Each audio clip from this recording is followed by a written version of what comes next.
Alright, hey YouTube, so Nomad76 here, today gonna do a video on a project I'm working on here, and of course it kind of falls into the home security realm, or not kind of falls, it does.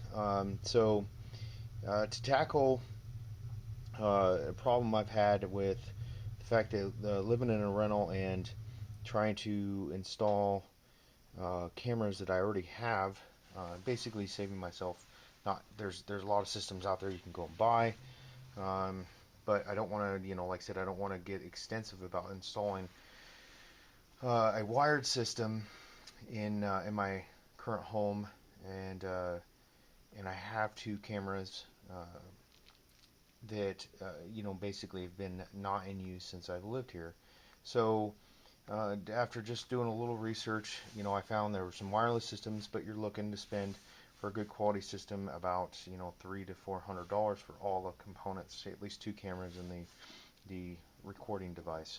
I chose to experiment with this route, which is a much cheaper route, which is the C-DVR, which is a China-made mini DVR, which it's basically a continuously recording DVR.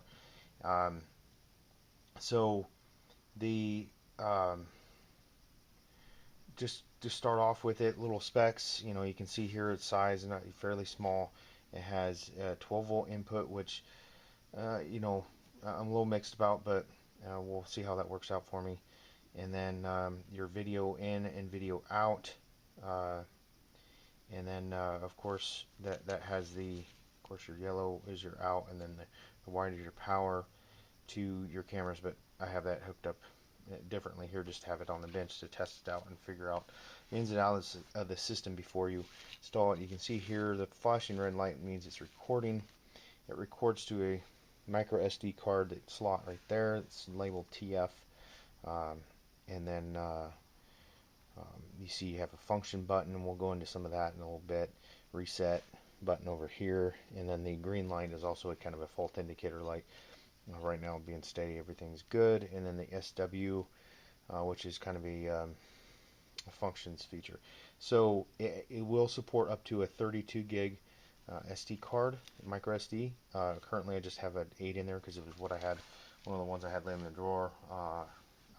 Either I'll buy a larger one, or I think I might have a 16 gig somewhere. I just have to find it. And it is connected to a Swan surveillance camera, so that I've had for years, and it worked fine. So let me change the camera angle here, and we'll get set up on the screen. I'll kind of go through some of the setup features. Okay, so to get in menu mode, the function button right here, press that, and then right, and then with the SW, which rotates left and right, or you can depress it. So now you can see if you move it left or right. You can go through. So when you first get this screen in the default, this, like I said, will be in Chinese. So the first word, of course, there's language. If you just click on that word in Chinese, when you see it, oh, dang it, sorry. Get back to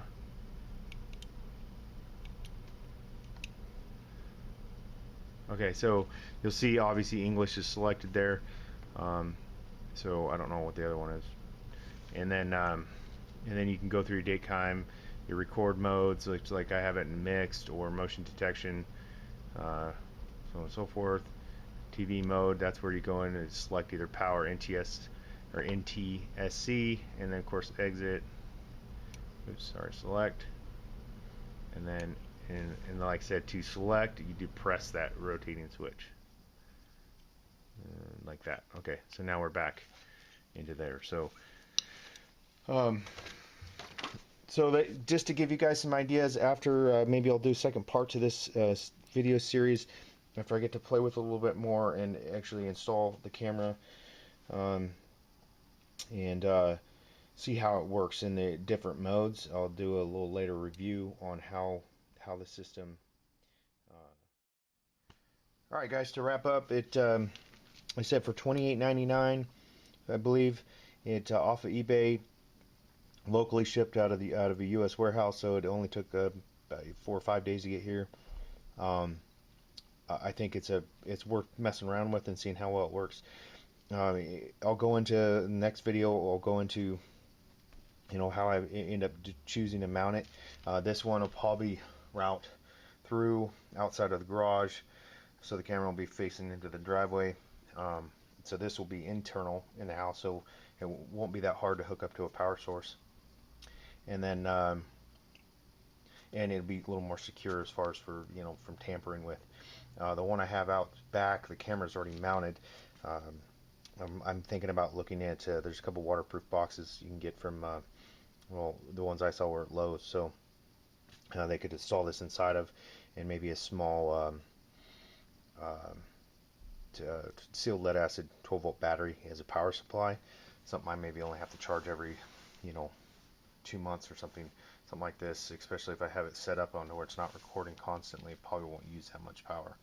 So it's all kind of just a project experiment, see how it works out for me. Thanks for watching this Nomad 76. Have a great day.